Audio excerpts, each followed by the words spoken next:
শুভ সকালের শুভেচ্ছা রইল সবাইকে। আশা করি তোমরা সবাই ভালো আছো, আমিও ভালো আছি। আজ তোমাদের সাথে শেয়ার করব দুটো রেসিপি, লাল পাট শাকের ঝোল চিংড়ি মাছ দিয়ে আর কাজু চিংড়ি।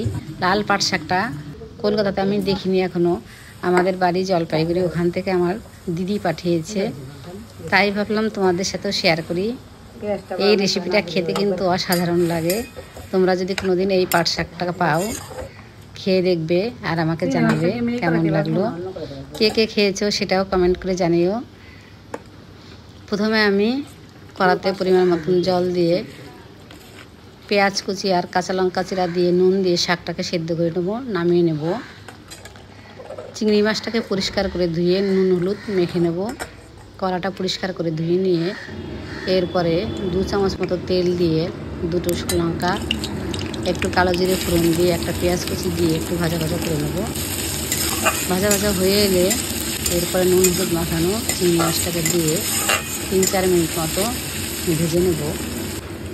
ভাজা হয়ে গেলে এরপরে শাকের ঝোলটাকে দিয়ে দেব, আরও 2-3 মিনিট মতো ফুটিয়ে নেব। তাহলে রেডি আমার দারুণ স্বাদের চিংড়ি দিয়ে লাল পাট শাকের ঝোল। এটা খেতে কিন্তু অসাধারণ হয়েছিল। তোমরা যদি কোনোদিন এই শাকটা পাও, এরকমভাবে করে দেখো। এটা অনেকভাবেই করা যায়, খেতে অসাধারণ লাগে। এরপর আমি বানাবো কাজু চিংড়ি। 4-5টা কাজু মিক্সার জারে গুঁড়ো করে নিয়েছি, 2 চামচ টক দই, একটা টমেটো কুচি দিয়ে ভালো করে পেস্ট করে নিয়েছি।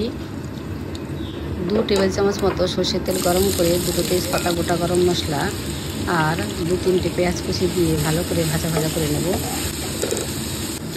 ভাজা ভাজা হয়ে এলে 1 চামচ রসুন বাটা, 1 চামচ আদা কাঁচা লঙ্কা বাটা দিয়ে কষিয়ে নেব।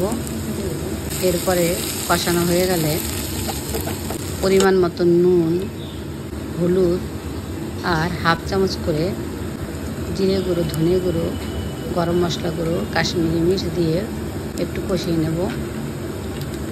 এরপরে কাজু আর টমেটো পেস্টটাকে দিয়ে আরও একটু কষিয়ে নেব। মশলা থেকে তেল বেরিয়ে এলে চিংড়ি মাছটাকেও দিয়ে দেবো। চিংড়ি মাছটাকে দিয়ে আরও 3-4 মিনিট মতো ভালোভাবে কষিয়ে নেব।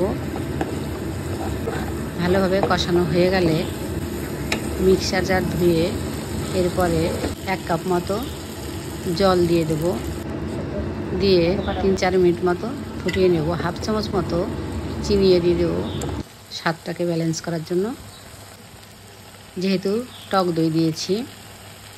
আর চিংড়ি মাছের সাথে একটু মিষ্টি দিলে বেশ টেস্টি হয়। এরপরে কয়েকটা কাঁচা লঙ্কা চিরা দিয়ে একটু নেড়ে চেড়ে নামিয়ে নেব।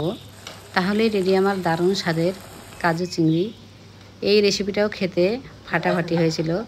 তোমরা সবাই ট্রাই করে জানিও কেমন লাগলো। আজ এখানেই শেষ করছি, টাটা।